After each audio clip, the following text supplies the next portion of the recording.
നമസ്കാരം സുഹൃത്തുക്കളെ. Tarot love energies എന്ന നമ്മുടെ ഈ ചാനലിൻ്റെ പുതിയൊരു അധ്യായത്തിലേക്ക് എല്ലാ മാന്യ പ്രേക്ഷകർക്കും എൻ്റെ വിനീതമായ നമസ്കാരം. സ്ക്രീനിൽ കാണിക്കുന്നതാണ് പേഴ്സണൽ റീഡിങ്ങിൻ്റെ വാട്സപ്പ് നമ്പർ.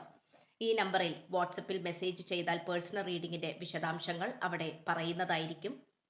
അപ്പോൾ എല്ലാവർക്കും മനസ്സിലായി എന്ന് വിശ്വസിക്കുന്നു. ഇന്നത്തെ വായനയുടെ തലക്കെട്ട് എന്ന് പറയുന്നത്, നിങ്ങളുടെ മുഖം ഈ വ്യക്തിയുടെ മനസ്സിൽ നിറഞ്ഞു നിൽക്കുന്നു. ഇനിയൊരു പ്രതീക്ഷ ഉണ്ടോ എന്ന് ഈ വ്യക്തി ആലോചിക്കുന്നു. നിങ്ങളുമായി പിരിഞ്ഞു നിൽക്കുന്നതിൽ ഈ വ്യക്തിയുടെ മനസ്സ് വിങ്ങുന്നു. ഇതാണ് നമ്മൾ തീർത്തും ഇന്ന് വായിക്കാൻ പോകുന്ന വായനയുടെ തലക്കെട്ട്. എല്ലാവരും കേട്ടു എന്ന് വിശ്വസിക്കുന്നു. വളരെ പോസിറ്റീവായി നിങ്ങളുടെ പ്രണയബന്ധത്തിലോ ദാമ്പത്യ ജീവിതത്തിലോ നിങ്ങൾ അത്രയേറെ പ്രതീക്ഷകൾ കൊടുത്തുകൊണ്ട് തന്നെ ഈ വായന തുടക്കം മുതൽ അവസാനം വരെയും കാണുവാനായി ശ്രമിക്കുക. ഇവിടെ തീർച്ചയായിട്ടും നമുക്ക് കാണാൻ സാധിക്കുന്നത്, ഇവിടെ പുരുഷനായിക്കോട്ടെ സ്ത്രീ ആയിക്കോട്ടെ, പക്ഷെ പുരുഷന്മാരുടെ എനർജിയാണ് എനിക്ക് ഇന്നത്തെ റീഡിങ്ങിൽ വളരെയധികം അധികമായി നിൽക്കുന്നത്. ഇവിടെ പുരുഷന്മാർ വളരെയധികം മാനസിക സമ്മർദ്ദം, ബുദ്ധിമുട്ട്, അതുപോലെ പരാജയങ്ങൾ അനുഭവിക്കുന്നതായിട്ട് കാണിക്കുന്നുണ്ട്. അത് വല്ലപ്പോഴും അനുഭവിക്കുന്നതായിട്ടല്ല, നിരന്തരമായി ജീവിതത്തിൽ തടസ്സങ്ങൾ വന്നുകൊണ്ടിരിക്കുന്നതും അതുമായി ബന്ധപ്പെട്ട് ധാരാളം ബുദ്ധിമുട്ടുകൾ വന്നുകൊണ്ടിരിക്കുന്നതായിട്ടും കാണിക്കുന്നുണ്ട്. ഇവിടെ സ്ത്രീകൾക്ക് നല്ല മനസ്സില്ല എന്നല്ല പറഞ്ഞു വരുന്നത്, പക്ഷേ എങ്കിൽ പോലും ഇവിടെ നമുക്ക് ഏറ്റവും കൂടുതൽ കാണാൻ സാധിക്കുന്നത് പുരുഷന്മാരാണ് ഈ ഒരു റിലേഷൻഷിപ്പിന് വേണ്ടിയിട്ട്, അല്ലെങ്കിൽ ഈ ഒരു ബന്ധത്തിന് വേണ്ടിയിട്ട് വളരെയധികം കഷ്ടപ്പെട്ടുകൊണ്ടിരിക്കുന്നതായിട്ട് കാണിക്കുന്നത്. ഇവിടെ നമുക്ക് പല രീതിയിലും ഇവിടെ സാഹചര്യങ്ങൾ നിങ്ങൾക്കിടയിലേക്ക് വന്നു പെട്ടിട്ടുണ്ട്. കാരണം ഇവിടെ ഏറ്റവും കൂടുതൽ നിങ്ങളെ തകർത്ത് കളഞ്ഞത് ഈ വ്യക്തിയെ നിങ്ങളിൽ നിന്നും അകറ്റി വളരെയധികം കൺട്രോൾ ചെയ്യുന്ന, അതായത് മറ്റുള്ളവർ നിയന്ത്രിച്ചുകൊണ്ട് ഈ വ്യക്തിയെ വെളിച്ചമായ നിങ്ങളിൽ നിന്നും ഇരുട്ടിലേക്ക്, അതായത് അത്രയും ടോക്സിക് ആയിട്ടുള്ള വ്യക്തികൾ, അത്രയും നെഗറ്റീവ് ആയിട്ടുള്ള വ്യക്തികളുടെ അടുത്തേക്ക് ഈ പേഴ്സണെ നിങ്ങളിൽ നിന്നും വലിച്ചു പറിച്ച് വേറൊരു ടോക്സിക് ആയിട്ടുള്ള വ്യക്തികളുടെ ഇടയിലേക്ക് കൊണ്ടുപോയി ഇട്ടു എന്നുള്ളതാണ് നമുക്ക് കാണാൻ സാധിക്കുന്നത്. അപ്പോൾ എന്താന്ന് വെച്ചാൽ, തീർച്ചയായിട്ടും നിങ്ങൾക്ക് അത്തരം കാര്യങ്ങളിൽ വളരെയധികം സ്തംഭിച്ചു നിൽക്കുകയാണ്, അല്ലെങ്കിൽ എന്തുകൊണ്ട് ഇങ്ങനെ സംഭവിച്ചു എന്നുള്ളതിനെ കുറിച്ച് നിങ്ങൾ നിരന്തരം ചിന്തിക്കുന്നതായിട്ടും അതോർത്ത് വിഷമിക്കുന്നതായിട്ടും നമുക്ക് കാണാൻ പറ്റുന്നുണ്ട്. ഇവിടെ അത്രയും അധികം ഇതിനു വേണ്ടിയിട്ട് നല്ല രീതിയിൽ ഇതിനു വേണ്ടിയിട്ട് ഡെഡിക്കേഷൻ കൊടുത്ത്, അല്ലെങ്കിൽ അത്രയും നല്ല രീതിക്ക് തന്നെ നിങ്ങൾ ഇതിനു വേണ്ടിയിട്ട് കഷ്ടപ്പെട്ട് അധ്വാനിച്ച് സ്നേഹിച്ച് സത്യസന്ധമായിട്ട് നിന്ന് നല്ല രീതിക്ക് കൊണ്ടുവന്ന ഒരു വളരെയധികം പുരോഗമനം വരേണ്ടിയിരുന്ന ഒരു ബന്ധമായിട്ടാണ് കാണപ്പെടുന്നത്. ഇവിടെ ഈ റിലേഷൻഷിപ്പിലൂടെ, അല്ലെങ്കിൽ ഈ ബന്ധത്തിലൂടെ നിങ്ങളിലേക്ക് ഏറ്റവും കൂടുതലുമായി വളരെയധികം വികസിപ്പിച്ചിട്ടുള്ള ഒരു കാര്യമെന്ന് പറയുന്നത്, അതൊരു പക്ഷെ നിങ്ങൾക്കും മനസ്സിലായിട്ടുണ്ടാകാം. ഇനിയിപ്പോൾ മനസ്സിലായില്ലെങ്കിൽ നമ്മൾക്കിവിടെ കാണാൻ സാധിക്കുന്നത് നിങ്ങളുടെ ആത്മീയ ഉണർവാണ്. ഒരുപക്ഷെ നിങ്ങൾ പ്രപഞ്ചശക്തി എന്താണെന്നും പ്രപഞ്ചശക്തി എന്ന് പറയുന്ന ആ ഒരു സത്യം എത്രത്തോളം വലുതാണെന്നും അതിൽ എന്തൊക്കെ കാര്യങ്ങൾ ഒളിഞ്ഞു കിടപ്പുണ്ടെന്നും അതിൻ്റെ പ്രധാനപ്പെട്ട കാര്യങ്ങൾ എന്തൊക്കെയാണെന്നും പ്രപഞ്ചശക്തി എന്ന് പറയുന്ന ഒരു ശക്തി ഉണ്ടെന്നും ഇത്തരം പ്രവചനങ്ങളും ഇത്തരം കാര്യങ്ങളൊക്കെ കാണാനും വിശ്വസിക്കാനും തുടങ്ങിയതായിട്ട് എനിക്കിവിടെ കാണാൻ കഴിയുന്നുണ്ട്. അതായത് ഈ ഒരു ബന്ധത്തിലൂടെ നിങ്ങൾ പ്രണയിക്കുക മാത്രമല്ല ചെയ്തിട്ടുള്ളത്, അതിലൂടെ നിങ്ങളുടെ ആത്മീയപരമായിട്ടുള്ള ഉണർവ് നല്ല രീതിയിൽ നിങ്ങൾക്ക് വികസിപ്പിച്ചെടുക്കാൻ സാധിച്ചിട്ടുണ്ട് എന്നുള്ളത് തന്നെയാണ്. അതുകൊണ്ട് തന്നെ തീർച്ചയായിട്ടും നിങ്ങൾക്ക് സംഭവിക്കാൻ പോകുന്ന ചില കാര്യങ്ങൾ മുൻകൂട്ടി കാണാനോ അല്ലെങ്കിൽ അറിയാനോ മറ്റാരുടെയെങ്കിലും അരികിൽ നിന്നും അടുത്തു നിന്നും നിങ്ങൾക്കത് അറിയാനോ ഉള്ള സാധ്യതകൾ കൂടുതലായിട്ട് കാണിക്കുന്നുണ്ട്. ഇവിടെ നിങ്ങൾക്ക് ദൈവത്തിന്റെ വളരെയധികം സാന്നിധ്യം, അല്ലെങ്കിൽ ദൈവത്തിന്റെ അത്രയും ഒരു പോസിറ്റീവ് പ്രൊട്ടക്ഷൻ വലയം നമുക്കിവിടെ കാണാനായി പറ്റുന്നുണ്ട്. ഒരുപക്ഷെ നിങ്ങളുടെ പ്രഥമ ദൃഷ്ടിയാൽ, അതായത് ഒറ്റ നോട്ടത്തിൽ നേരിട്ട് നിങ്ങൾക്ക് ഒരുപക്ഷെ അത് കാണാൻ കഴിയുന്നില്ല, പക്ഷേ നിങ്ങളുടെ കൂടെ ആ ഒരു പ്രൊട്ടക്ഷൻ എനർജി ഉണ്ട് എന്നുള്ളത് നമുക്കിവിടെ തീർത്തും കാണാൻ സാധിക്കുന്നുണ്ട്. ഈ ഒരു സെപ്പറേഷൻ പീരീഡിലാണെങ്കിൽ പോലും നിങ്ങൾ ഒരുപക്ഷെ വിചാരിക്കുന്നുണ്ടാകാം, ഈ വ്യക്തി നിങ്ങളെക്കുറിച്ച് ചിന്തിക്കുന്നില്ല, നിങ്ങളുടെ അടുത്തേക്ക് വരാൻ ആഗ്രഹിക്കുന്നില്ല, അതിനു വേണ്ടിയിട്ട് പരിശ്രമിക്കുന്നില്ല എന്നുള്ളത്. പക്ഷെ ഇവിടെ തീർച്ചയായിട്ടും ഈ വ്യക്തിയെ ഒരു സ്ത്രീ ഒരു കെണിയിൽ പെടുത്തിയിരിക്കുന്ന, അല്ലെങ്കിൽ കെണിയിൽ കൊണ്ടുപോയി ഇട്ടിരിക്കുന്ന ഒരു അവസ്ഥയായിട്ടാണ് നമുക്ക് കാണാൻ കഴിയുന്നത്. ശക്തമായിട്ടുള്ള ഒരു തേർഡ് പാർട്ടിയുടെ സാന്നിധ്യം നമുക്കിവിടെ കാണാൻ പറ്റുന്നുണ്ട്. അതുപോലെ തന്നെ നിങ്ങളുടെ വ്യക്തി എന്ന് പറയുന്നത് വളരെയധികം ദാനശീലനായിരുന്നു. മറ്റുള്ളവരെ സഹായിക്കുക, മറ്റുള്ളവർക്ക് നേർവഴി കാട്ടിക്കൊടുക്കുക, പണം കൊടുത്ത് സഹായിക്കുക. അങ്ങനെ ഏതൊക്കെ രീതിയിൽ സഹായിക്കാൻ കഴിയുമോ ആ രീതിയിലൊക്കെയും വളരെ ആത്മാർത്ഥതയോട് കൂടി സഹായിച്ചിരുന്ന ഒരു നല്ലൊരു വ്യക്തിത്വത്തിന് ഉടമയായിട്ട് ഇവിടെ നമുക്ക് കാണാൻ സാധിക്കുന്നുണ്ട്. പക്ഷേ അത് പലപ്പോഴും ഈ വ്യക്തിയുടെ ജീവിതത്തിൽ വളരെ ഒരു പോസിറ്റീവായിട്ടുള്ള കാര്യങ്ങളാണ് ഈ വ്യക്തിക്ക് നടന്നിട്ടുള്ളത് എങ്കിൽ പോലും ഈ ഒരു സഹായിക്കലിൽ, അതായത് ഈ സഹായിച്ച് ചില ദാനധർമ്മങ്ങൾ ഈ വ്യക്തിക്ക് തലവേദനയായി മാറിയിട്ടുണ്ട്. അതായത് അതിൽ ഉൾപ്പെട്ടതായിരിക്കാം ഈ ഒരു സ്ത്രീ, അതായത് ഇപ്പോൾ നമ്മൾ ഈ പറയുന്ന ഇതിൽ വന്നിരിക്കുന്ന തേർഡ് പാർട്ടി. അപ്പോൾ തേർഡ് പാർട്ടിയും അങ്ങനെ ഒരു രീതിയിലൂടെ ഈ വ്യക്തിയുടെ ജീവിതത്തിലേക്ക് നുഴഞ്ഞു കയറിയതായിട്ടാണ് നമുക്ക് കാണാൻ സാധിക്കുന്നത്. അതായത് നേർവഴിയോ അല്ലെങ്കിൽ നേരെയായിട്ട് ഒരു ഫ്രണ്ടായിട്ടോ അല്ലെങ്കിൽ കൂടെ ജോലി ചെയ്യുന്ന ഒരു വ്യക്തിയായിട്ടോ വന്നതായിട്ടല്ല കാണുന്നത്, പകരം നുഴഞ്ഞു കയറി വന്നതായിട്ടാണ് നമുക്ക് കാണാൻ സാധിക്കുന്നത്.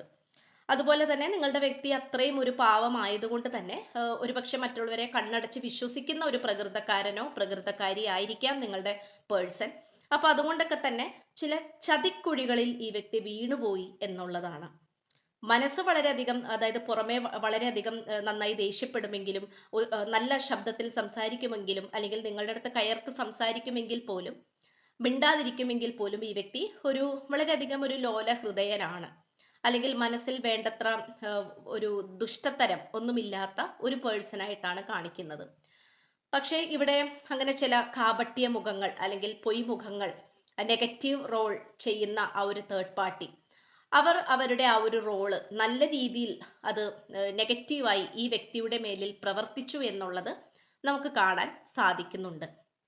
അപ്പോൾ അതിൻ്റെയൊക്കെ ഒരു ഭാഗമായിട്ട് നിങ്ങൾക്കിടയിൽ ഒരുപക്ഷെ വാക്ക് തർക്കങ്ങൾ, സംശയ പ്രശ്നങ്ങൾ, ട്രസ്റ്റ് ഇഷ്യൂസ്, നിങ്ങൾക്ക് പരസ്പരം അങ്ങോട്ടും ഇങ്ങോട്ടും പഴിചാരാനും അല്ലെങ്കിൽ പ്രശ്നങ്ങൾ പറയാനും പരാതികൾ പറയാനും നിങ്ങൾക്കിടയിൽ നല്ല രീതിയിലുള്ള അകൽച്ചകൾ വന്നു ചേരാനും അങ്ങനെ ചേർന്നതായിട്ടാണ് നമുക്കിവിടെ കാണാനായി സാധിക്കുന്നത്. ഇവിടെ തീർച്ചയായിട്ടും ഒരു സ്ത്രീയുടെ സാന്നിധ്യമാണ് കാണാൻ കഴിയുന്നത്.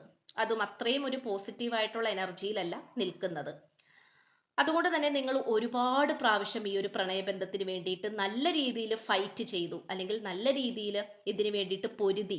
നമ്മളൊരു കേസൊക്കെ ജയിക്കാൻ വേണ്ടിയിട്ട് പൊരുതുന്നത് പോലെ ഒരുപക്ഷെ നിങ്ങൾ കേസിലൊക്കെ അകപ്പെട്ടിട്ടുണ്ടാകാം. അതായത് ലീഗൽ ഇഷ്യൂസ് നമുക്കിവിടെ കാണാനായി പറ്റുന്നുണ്ട്. അതായത് നിയമപരമായിട്ടുള്ള നൂലാമാലകൾ, നിയമപരമായിട്ട് നീതിക്ക് വേണ്ടി നിങ്ങൾ നടക്കുന്നതായിട്ടും അതിനു വേണ്ടിയിട്ട് പ്രയത്നിക്കുന്നതായിട്ടും ഒക്കെയും നമുക്ക് കാണാൻ സാധിക്കുന്നുണ്ട്. അപ്പോൾ ഇതിലൂടെ ആണെങ്കിൽ പോലും നിങ്ങൾ നല്ല രീതിയിൽ ശുഭാപ്തി വിശ്വാസത്തോടു കൂടി ഹാർഡ് വർക്ക് ചെയ്തുകൊണ്ടിരിക്കുന്നതായിട്ട് കാണിക്കുന്നു. അപ്പോൾ അതുകൊണ്ട് തന്നെ ഈ വ്യക്തി ഈ ഒരു നിങ്ങളായിട്ട് ഈ വേർപിരിഞ്ഞിരിക്കുന്ന ഈ ഒരു സാഹചര്യത്തിലാണെങ്കിൽ കൂടി നിങ്ങളായിട്ട് ഒരുമിച്ച് സന്തോഷത്തോടു കൂടി ആഘോഷിച്ച് ജീവിക്കാനാണ് ആഗ്രഹിക്കുന്നത്. കാരണം ഈ വ്യക്തിയുടെ ഈ ഒരു എനർജി പ്രകാരം ഈ വ്യക്തിക്ക് ഏറ്റവും കൂടുതൽ ഇഷ്ടം നല്ല രീതിയിൽ എൻജോയ് ചെയ്യുക, ആഘോഷിക്കുക. അത് വിവാഹ വേളകളായിക്കോട്ടെ, അല്ലെങ്കിൽ മറ്റ് ഏതെങ്കിലും വിവാഹ സൽക്കാരമോ അല്ലെങ്കിൽ പലതരത്തിലുള്ള സെലിബ്രേഷൻ ഉണ്ടല്ലോ, അതിലൊക്കെ വളരെയധികം ആഘോഷിച്ച് സന്തോഷിച്ച് ആനന്ദിച്ച് നടക്കാനാണ് ഈ പേഴ്സൺ ഇഷ്ടം. ആ ഒരു എന്താ പറയുക, ആഘോഷിക്കുന്ന ആ ഒരു സാഹചര്യത്തിൽ നിങ്ങളെയും കൂടി ഉൾപ്പെടുത്താനായിട്ട് ഈ വ്യക്തി ആഗ്രഹിക്കുന്നുണ്ട്. അതായത് നിങ്ങളുമായിട്ട് ഒരുമിച്ച് ആഘോഷിച്ച് ജീവിക്കാനാണ് ഈ വ്യക്തി എപ്പോഴും ആഗ്രഹിക്കുന്നത്. ഏതോ ഒരു സാഹചര്യത്തിൽ ഒരുപക്ഷെ നിങ്ങളെ തള്ളിപ്പറഞ്ഞിട്ടുണ്ടാകാം, അല്ലെങ്കിൽ നിങ്ങളിൽ നിന്നും നല്ല രീതിക്ക് തന്നെ ഈ വ്യക്തി അകന്നു മാറിയിട്ടുണ്ടാകാം. ഒരുപക്ഷെ നിങ്ങളെക്കാൾ മികച്ചത് വേറെ ആയിരിക്കാം എന്നുള്ള രീതിയിൽ ഈ പേഴ്സൺ വിചാരിച്ചിട്ടുണ്ടാകാം. പക്ഷേ ഇവിടെ ഇപ്പോൾ ഈ വ്യക്തി പല സത്യങ്ങളും മനസ്സിലാക്കുന്നതായിട്ടാണ് കാണിക്കുന്നത്. പക്ഷെ നിങ്ങളുടെ അടുത്തേക്ക് വരാൻ ഇപ്പോഴും സമയമായിട്ടില്ല എന്നുള്ളതാണ് നമ്മൾക്ക് ഇന്നത്തെ എനർജിയിൽ നിന്നും വളരെ പ്രധാനപ്പെട്ടതായി കിട്ടുന്നത്. അതായത് ഈ വ്യക്തിക്ക് സ്നേഹത്തിന്റെ പാനപാത്രം ഈ വ്യക്തിയുടെ കൈകളിൽ ഉണ്ടെങ്കിൽ കൂടി അത് നിങ്ങൾക്ക് തരാനും ലവ് ഓഫർ ചെയ്യാനും നിങ്ങളുടെ ജീവിതത്തിലേക്ക് ഒരു ക്ഷമാപണം പറഞ്ഞുകൊണ്ട് നിങ്ങളുടെ ജീവിതത്തിലേക്ക് വരാൻ ഈ വ്യക്തി ഇപ്പോൾ തയ്യാറാകുന്നില്ല. അതായത് നിങ്ങളുടെ ഈ ഒരു പ്രണയബന്ധത്തിൽ വന്നിരിക്കുന്നത് ചെറിയ തോതിലുള്ള ഒരു ബ്രേക്ക് തന്നെയാണ്, അല്ലെങ്കിൽ കുറച്ച് നാളത്തേക്ക് ഇതൊന്ന് നിർത്തി വെക്കാം എന്നുള്ള രീതിയിലാണ്, അല്ലെങ്കിൽ അങ്ങനത്തെ ഒരു മനോഭാവത്തിലാണ് ഈ പേഴ്സൺ ഇപ്പോൾ നിൽക്കുന്നത്. അത് നിങ്ങളെ നേരിട്ട് ഫേസ് ചെയ്യാനും അല്ലെങ്കിൽ നിങ്ങളെ നേരിട്ട് കാണാനും നിങ്ങളുമായിട്ട് ഇടപഴകാനും ഒക്കെയുള്ള ബുദ്ധിമുട്ടുകൾ കൊണ്ട് തന്നെയാണ്. അതുമാത്രമല്ല, ഈ വ്യക്തിയുടെ നിരപരാധിത്യം നിങ്ങൾക്ക് മുന്നിൽ തെളിയിക്കണം എന്നുള്ള രീതിയിലും നമുക്കിവിടെ കാണാൻ സാധിക്കുന്നുണ്ട്. ഇവിടെ ഭൂരിഭാഗം നിങ്ങൾ സ്നേഹിക്കുന്ന വ്യക്തികൾ ഒരു 98% വളരെ സത്യസന്ധരായിട്ട് തന്നെയാണ് കാണപ്പെടുന്നത്. പക്ഷേ ഈ വ്യക്തിക്ക് പല രീതിയിലുള്ള ചതികൾ നേരിടേണ്ടി വന്നതായിട്ടും അതിലൂടെ ഈ വ്യക്തിയുടെ ആ ഒരു ഇമേജ് അല്ലെങ്കിൽ ഈ വ്യക്തിക്ക് ഒരു വ്യക്തിത്വം ഉണ്ടായിരുന്നു, മറ്റുള്ളവരുടെ മുന്നിൽ ഒരു പോസിറ്റീവ് ആയിട്ടുള്ള ഒരു രൂപമുണ്ടായിരുന്നു, അത് താഴെ വീണ് ഉടഞ്ഞു പോയതായിട്ടാണ് കാണിക്കുന്നത്.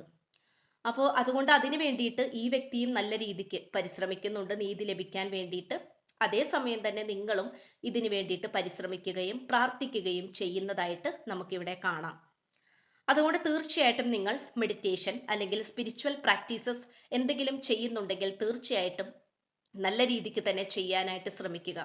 കാരണം നിങ്ങളിലുള്ള ആത്മീയ ഉണർവ് തന്നെയാണ് ഈ വ്യക്തിയുമായി നിങ്ങൾക്ക് റിയൂണിയനിലേക്ക് വരാൻ വേണ്ടിയിട്ട് നിങ്ങളെ സഹായിക്കുന്നത്.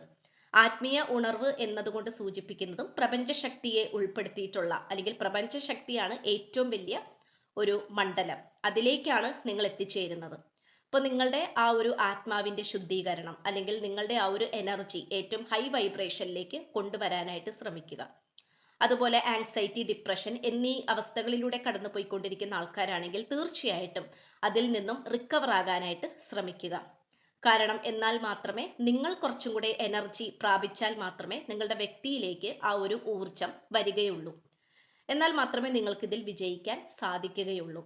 എന്തു തന്നെയായാലും ഇവിടെ ഒട്ടനവധി എൻ്റെ പ്രേക്ഷകര് നല്ല രീതിക്ക് തന്നെ സ്പിരിച്വൽ പരമായിട്ടുള്ള കാര്യങ്ങളിൽ ഏർപ്പെട്ടുകൊണ്ടിരിക്കുന്നതായിട്ട് കാണിക്കുന്നുണ്ട്. അത് വളരെ അറിഞ്ഞതിൽ വളരെ സന്തോഷമുണ്ട്. തീർച്ചയായിട്ടും നിങ്ങളുടെ യഥാർത്ഥ ആ ഒരു സ്ട്രെങ്ത് പവറിലേക്ക്, നിങ്ങളുടെ ജന്മന നിങ്ങൾക്ക് എന്ത് പവറിലാണോ നിങ്ങൾ ഈ ഭൂമിയിൽ ജനിച്ചു വീണത്, ആ ഒരു പവറിലേക്ക് നിങ്ങൾ എത്തിച്ചേരാനായിട്ട് നോക്കണം. കാരണം അവിടെ നിങ്ങളെ കാത്തിരിക്കുന്നത് പ്രണയസംബന്ധമായിട്ടുള്ള സന്തോഷങ്ങൾ മാത്രമല്ല, അതിലൂടെ നിങ്ങളുടെ ജീവിതം അടിമുടി മാറുന്നതായിട്ടാണ് നമുക്കിവിടെ കാണാൻ കഴിയുന്നത്. അപ്പൊ തീർച്ചയായിട്ടും ഈ വ്യക്തി നിങ്ങളെ ഓർത്ത് ദുഃഖിക്കുന്നുണ്ട്. പക്ഷെ എങ്കിൽ പോലും ഇവിടെ ദുഃഖിച്ച് ഇരിക്കുക എന്നതിന് പരിഹാരമില്ല എന്ന് ഈ വ്യക്തി മനസ്സിലാക്കുന്നു. അതുകൊണ്ട് എവിടെയും തളർന്ന് ഇരുന്ന് പോകാതെ മുന്നോട്ട് നീങ്ങാനാണ് ഈ പേഴ്സൺ ശ്രമിച്ചുകൊണ്ടിരിക്കുന്നത്. ഈ വ്യക്തിയുടെ വ്യക്തിത്വം തെളിയിക്കാനാണ് ഈ പേഴ്സൺ ഇപ്പോൾ ശ്രമിച്ചുകൊണ്ടിരിക്കുന്നത്. അതിൻ്റെ ഒരു തന്ത്രപ്പാടിലാണ് ഇപ്പോൾ ഈ വ്യക്തി ഇപ്പോൾ ഉള്ളത്. ഇത്രയാണ് നമുക്ക് ലഭിച്ചിട്ടുള്ളത്. അപ്പൊ എന്തായാലും ഇവിടെ പ്രതീക്ഷയുണ്ട് എന്നുള്ളതാണ്. അതായത് ഈ വ്യക്തി ആലോചിക്കുന്നുണ്ട് നിങ്ങളെ കുറിച്ചിട്ട്. കാരണം വേറെ പിരിഞ്ഞു നിൽക്കുന്നത് കൊണ്ട് തന്നെ ഒരു പക്ഷെ നിങ്ങളുടെ മനം മാറിയിട്ടുണ്ടാകുമോ അല്ലെങ്കിൽ നിങ്ങൾക്ക് മടുത്തിട്ടുണ്ടാകുമോ എന്നുള്ള രീതിയിൽ ഈ പേഴ്സൺ പേടിക്കുന്നുണ്ട്. എന്തായാലും ഈ വ്യക്തിയുടെ മനസ്സിന് നല്ല രീതിയിൽ നിങ്ങളെക്കുറിച്ചുള്ള ചിന്തകൾ ഉണ്ട് എന്നുള്ളത് തന്നെയാണ് കാർഡ്സ് വ്യക്തമാക്കുന്നത്. ഇത്രയാണ് നമുക്ക് ലഭിച്ചിട്ടുള്ളത്. അപ്പോൾ ചാനൽ ഇഷ്ടപ്പെട്ടു കഴിഞ്ഞാൽ സബ്സ്ക്രൈബ് ചെയ്യുക, വീഡിയോ ഇഷ്ടപ്പെട്ടു കഴിഞ്ഞാൽ ലൈക്ക് ചെയ്യുക, ഷെയർ ചെയ്യുക. നിങ്ങളുടെ വിലയേറിയ അഭിപ്രായം കമന്റ് ബോക്സിലൂടെ രേഖപ്പെടുത്തുക. അപ്പോൾ പുതിയൊരു അധ്യായത്തിൽ കാണുന്നത് വരേക്കും എല്ലാ മാന്യ പ്രേക്ഷകർക്കും എൻ്റെ വിനീതമായ നന്ദി, നമസ്കാരം. God bless you.